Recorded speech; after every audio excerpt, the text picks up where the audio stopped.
আসসালামু আলাইকুম। আমি সৈয়দ শামসুদ্দিন আহমেদ বার্ন এবং প্লাস্টিক সার্জারি বিভাগের সাবেক অধ্যাপক। আমি আজকে বার্ন, পোড়া এবং পোড়া রোগজনিত সমস্যা সম্পর্কে বলবো। সাধারণত তিন চার ধরনের বার্ন হয়। একটা হলো কি থার্মাল বার্ন, ইলেকট্রিক্যাল বার্ন, একটা কেমিক্যাল বার্ন, এবং তিনটা বার্নই কনসিকুয়েন্স। একটা ফ্রস্ট বাইট হয়। ফ্রস্ট বাইট আমাদের দেশে পাওয়া যায় না, সাধারণত শীত প্রধান দেশে পাওয়া যায়।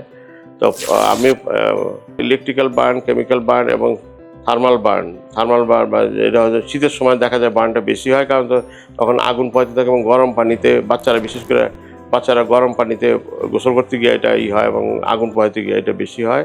আর গরমের দিনে সাধারণত ইলেকট্রিক্যাল বার্ন বেশি আউটসাইডে বেশি যায়।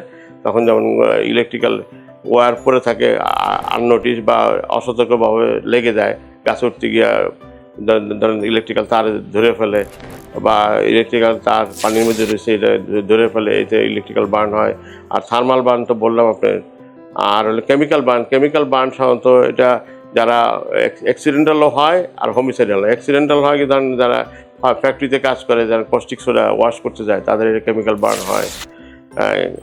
এবং সাধারণত কস্টিক সোডা ব্লিচিংয়ের থেকে বার্ন হয়। আর একটা হলো অ্যাক্সিডেন্টাল বার্ন, হোমিসাইডাল, যেমন কেউ কাউকে অ্যাসিড মারলো। আর একটা হলো অ্যাক্সিডেন্টাল, যেমন সোনার দোকানে কাজ করতেছে, ভুলে তারা একুয়ারি যে খেয়ে ফেললো বা হাত লাগাই দিল, একুয়ারি যে সোনা গলার জন্য, সেটাও আমরা পরিলক্ষিত করছি।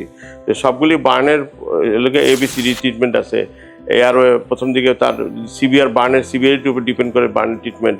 তো সেদিনে কোনো কিছু হইলে আপনি বাংলাদেশে এখন বার্ন ইউনিট আছে, সেখানে আপনারা যেতে পারেন, অথবা বার্নের চিকিৎসায় যারা প্রাইভেটলি করেন তাদের কাছে যেতে পারেন।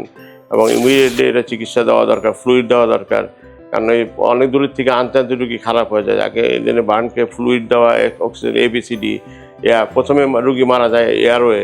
মানে আপনি যদি তিন অক্সিজেন না নিতে পারেন, শ্বাসকষ্ট দেখা যায় অনেক গার্মেন্টস ইন্ডাস্ট্রিতে আগুন লাগছে, কিন্তু সাফোকেশন হয়ে মারা গেছে রুগী, কোনো বার্ন হয় নাই, শ্বাস নিতে পারে নাই। তো সেই জন্য আগে শ্বাস প্রশ্বাস নেওয়ার ব্যবস্থা করা, অক্সিজেন করা, তারপরে হলে ফ্লুইড দেওয়া, তারপরে ইনফেকশন কন্ট্রোল করা অন্যান্যভাবে। তারপর বার্নের অনেক সময় ঠিকমতো চিকিৎসা না করলে স্কিন না হলে কমপ্লিকেশন হয়, কন্ট্রাকচার ডেভেলপ করে, তখন প্লাস্টিক সার্জনের কাছে গিয়ে রিলিজ করে স্কিন লাগানো লাগতে পারে।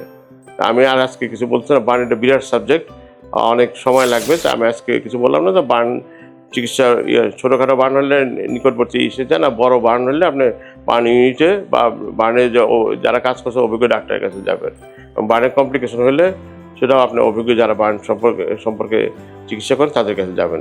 বার্নে যদি আর্লি চিকিৎসা করা হয় তাহলে ভালো রেজাল্ট পাওয়া যায়। এই বলে শেষ।